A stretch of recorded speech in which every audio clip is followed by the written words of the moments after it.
Whoever invented the ship also invented the shipwreck. Every technology has a good side and a bad side. Welcome to King Moves. In chess, the king moves one step at a time, but that single move can change everything. Each week, we explore mindset shifts and simple actions that could lead to the next breakthrough in your business and life.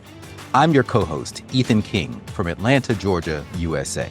Entrepreneur, TEDx speaker, and best-selling author of Wealth Beyond Money. And I'm your co-host, Justin King, no relation to Ethan, from Cape Town, South Africa. Entrepreneur, speaker, and business growth strategist. Our journey crosses continents and cultures as we think out loud, challenge assumptions, and uncover the small moves that create big momentum. Welcome to King Moves. Let's start the conversation. You know, I think we spoke about it a while back in one of our other episodes, and we brought up the idea of lab-grown diamonds when we were speaking about authenticity. And I recently saw a headline that De Beers have, and this could be fake news because I have not read the full article or checked this, but I saw that De Beers have closed their biggest diamond mine.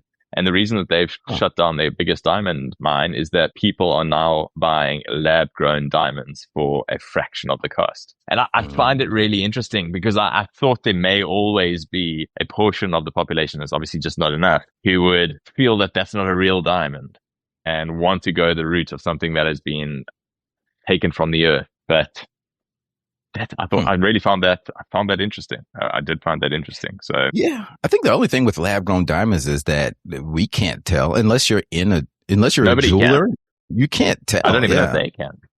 I think only the certificate, because literally the makeup of the diamond is a diamond. It is a diamond. So you can tell the quality of it, but you can't tell whether it's come from the earth or whether it's lab grown. And I stand to be corrected. So the only way there's going to be a certificate, essentially a certificate of source that would accompany it, which is really interesting. So what do you do with same route with? Yeah. What do you do with a closed down diamond mine? I mean, what happens to all of that? I think I don't know. You keep out all the people who are going to flock there to try and go do their own little bit sometime. It probably becomes a security nightmare for the rest of time. That's probably what happens to a closed down diamond mine. But if it were so valuable that people would try to break into it, then they would keep it open, right? I mean, I don't know. Well, I want to check where it is. De Beers announced a temporary 2-year production suspension at South Africa's flagship Phoenicia mine to cut, in Limpopo, so it's in SA, to cut costs amid dropping diamond prices, weak Chinese demand, and lab-grown competition. The shutdown, which idles 4,500 jobs and 40% of South Africa's output, mirrors global cuts as its parent company restructures.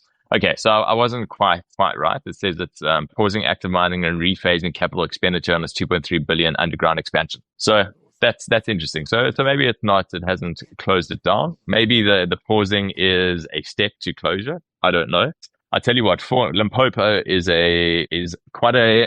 up north in South Africa, so north from Cape Town. A lot of farming area as well, but a lot of poverty. 4,500 jobs in that area will impact that community massively. And you are asking the question, why, if a mine got closed down, why would anybody then, if there was still value in it, why would they shut it down? Or even if there wasn't. The problem is you have a mine in somewhere like South Africa or that part of South Africa. People are so poor that they will go to a closed down, abandoned mine with the hope of finding a little bit of gold or finding diamonds or something that can feed their family. So we have a massive issue here in South Africa with people doing this illegal mining, and the people often die because these mines collapse. They dig new ways into the mines, and it's desperation. Desperation causes people to do crazy things, and you're trying to feed your family and provide for your loved ones. So that's why I was kind of saying it tongue in cheek, but it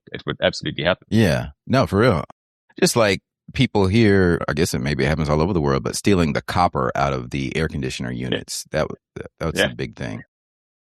Massive. So whatever happened with the blood diamond stuff, is that still going on? I thought about the movie when we were speaking about it. I'm not well read on the subject to offer an opinion. My guess would be where there is huge amounts of money exchanging hands because of the value of that kind of item, I think there would be something nefarious that follows it always. Unfortunately, there will always be the opportunity for exploitation, and I absolutely stand to be corrected. But that's maybe the cynical part of me that says that.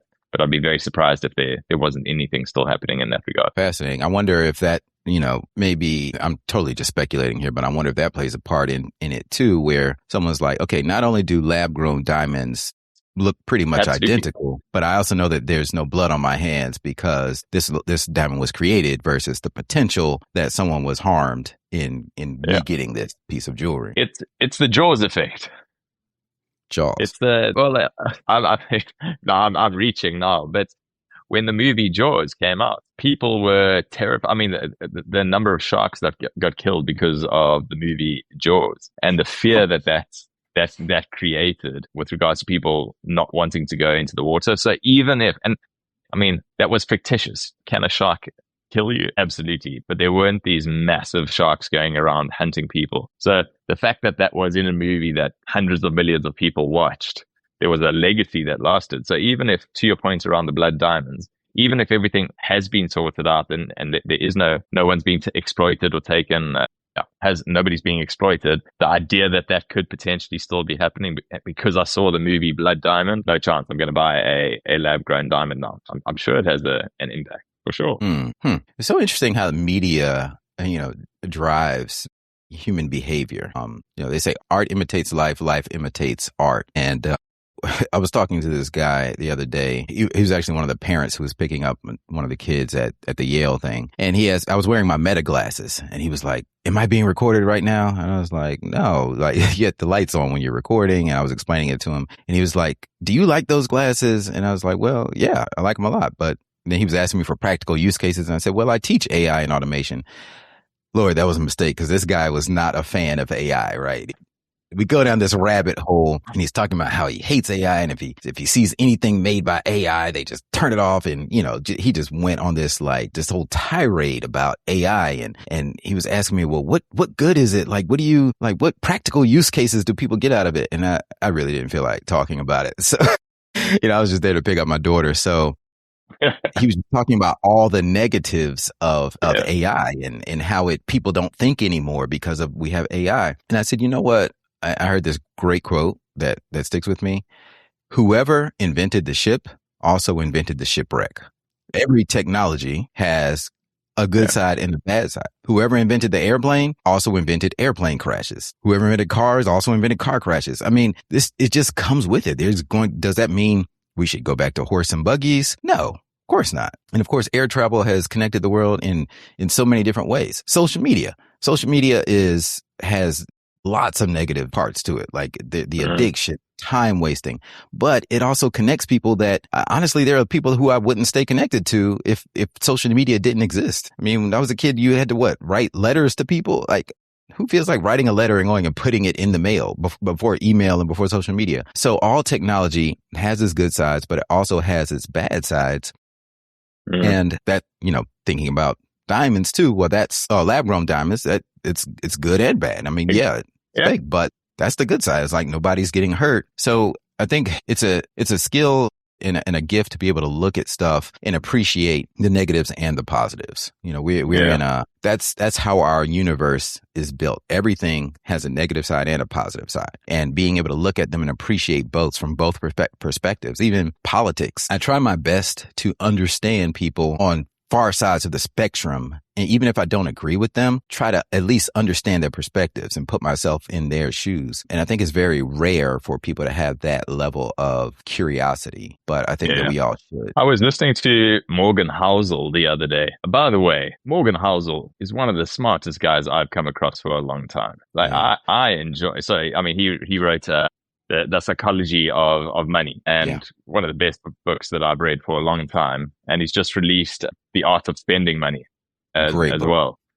I haven't read it. I haven't read it yet. But he was just speaking about people who are either, optimism or pessimism, or people that are have this negative mindset or positivity. And he said that the problem is that, and obviously we know that negativity essentially sells. News a lot of time is made up of negative articles and negative headlines, and it's these bad things happen. He was explaining it. These bad things happen really quickly, whereas good things that happen generally take time, and that's difficult to kind of wrap our heads around. Like the bad thing's going to happen now. It has happened.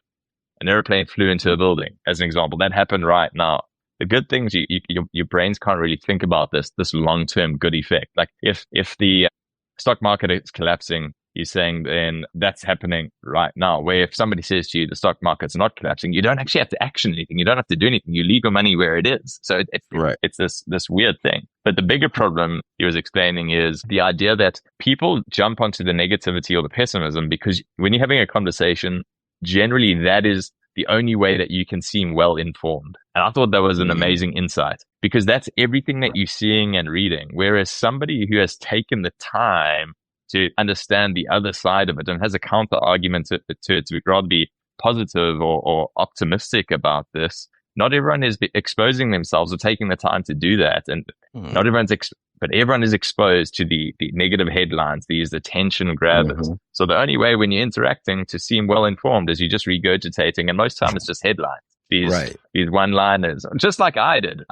We started this conversation because I said I saw a headline where De Beers had closed one of their major mines, and I was just I hadn't read it. I'm ill-informed, but that's a way to seem and I thought that was a genius insight from him. And the other thing he said is a lot of times people who are positive or optimistic about things, our kind of spider sense starts tingling because a lot of times we think that they're trying to sell us something.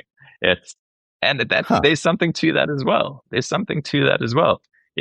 somebody's telling you to be cautious because X, Y, and Z is going to happen, you think that they're looking out for you. Where if somebody says, no, this is the best stock that's ever come out, I suggest that you put your money into it. You're like, what are you getting out of this? Why are you pushing this stock? What is in it for you? It's just, I found it really interesting the way he explained it. So it becomes a vicious cycle because that negativity just keeps getting recycled. And I have to find that. Yeah, I'm a big fan of Morgan Housel. It's almost like thinking about AI. If I'm the cool guy if I'm talking about how AI is going to, robots are going to take over the world, or, oh yeah, AI deleted this company's database and all these people were laid off from their jobs because of AI. I'm cool if I talk about it like that. But the minute I say, no, AI is really cool. You could use it in your business. You could use it to change your life. This guy must want to sell me something. He must want to sell me his book. That's why he's talking about it. It's exactly it. And so true.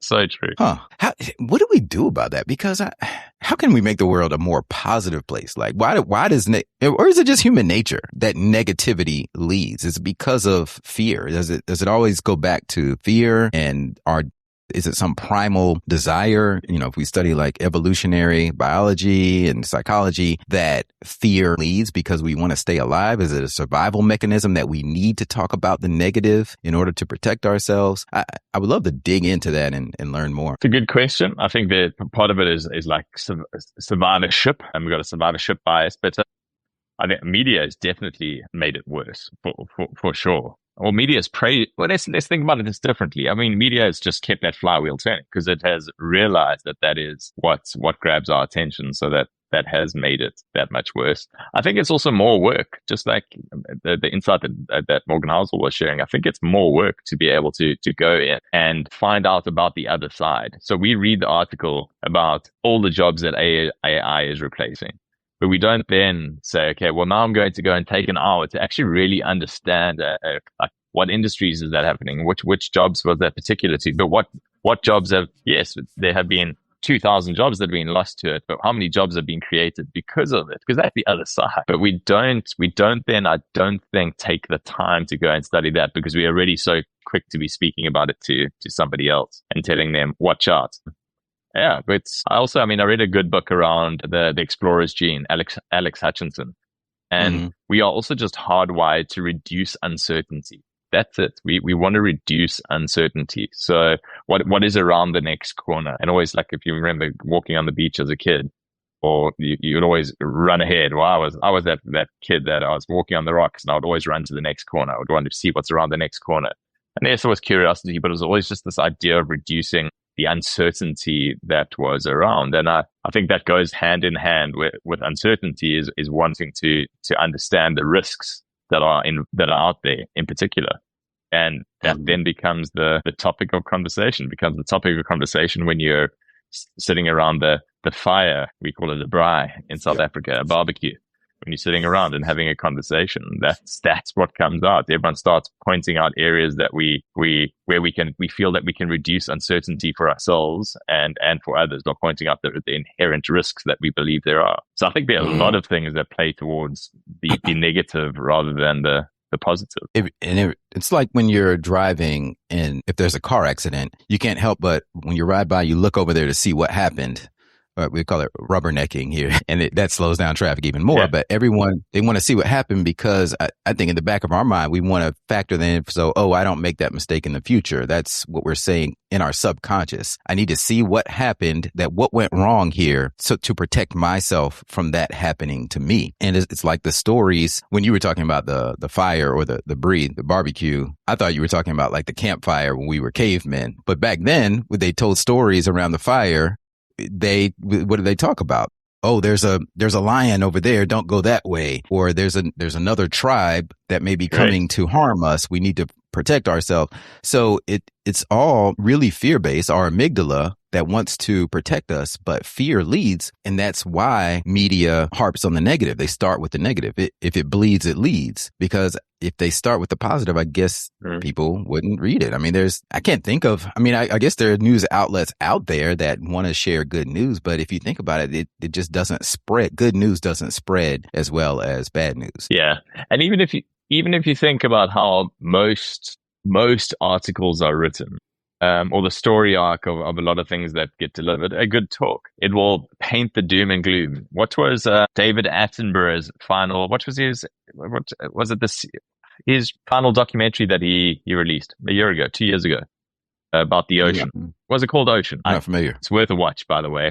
But the whole, probably at least half, maybe about 2/3, was how we have absolutely devastated the oceans. So it was all this, and you're sitting there thinking, geez, I feel horrendously guilty for being a human being right now. And then that last half or that last third goes that, and then it's all the positive stuff. But this is what we found out. The oceans can regenerate. The coral reefs can regenerate. We can get the oceans back to where they were if we could just do X, Y, and Z. It's not as hard as we actually think it could be. If we look after small areas of the ocean, that the life that grows there spreads into broader areas of the ocean. But it all started, it kind of gets you on the hook with that negativity, that shock factor, So, I mean, I suppose it's interesting because even a good story follows that structure. Yeah, in a good speech. We were talking about stages earlier. Well, a good speech, now that I'm thinking about it, you start with the problem that the audience is having because you need to meet the audience where they are. And you accentuate the problem, but then you give the solution. Sometimes the solution might be a mindset shift, a perspective shift, or it may be more tactical, like here is exactly what you do. But if you just go in there talking about the positive or the solution without presenting the problem first and magnifying the problem, then it's not going to be that effective of a speech. Exactly. Interesting. I mean, even the hero's journey the hero has to overcome something. They do. Yeah, exactly. Yeah. Some king moves that I'm thinking about out of this. One is make an effort to understand both sides of any type of situation. And I know it can be tough for people to do that, especially how we're constantly fed over and over again in our feeds, things that we already agree with. So you have that consistency bias, but go out of your way to try to see it from a different perspective. And I think if everyone did that, then the world would be a better place. Amazing. That's a wrap for today's episode of King Moves. Quick favor before we go. If this episode made you think differently or helped you see your next move more clearly, take 30 seconds and leave us a review. It helps the show reach leaders who need these conversations. Remember, in chess, like in business, one right move can change everything. Take today's action step, make your move, and build momentum. And if you found value in today's episode, share it with someone who's ready for the next breakthrough. Don't forget to subscribe so you never miss our weekly conversations. Until next time.